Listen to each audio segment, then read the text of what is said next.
Hello, everyone. Today, we are going to learn a practical life exercise called carrying a mat. This activity helps us develop coordination, concentration, and order. Let's begin. We would need a rolled-up mat for the presentation. Look at this rolled-up mat. It's used to define our personal work area and carry materials. Stand beside the mat with your toes touching the edge. This is where we will practice carrying the mat.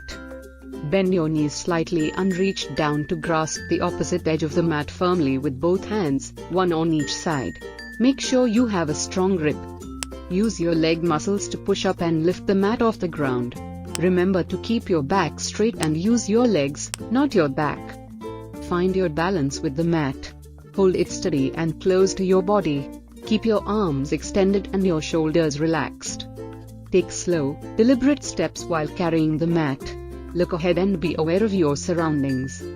Move carefully to avoid tripping or bumping into obstacles.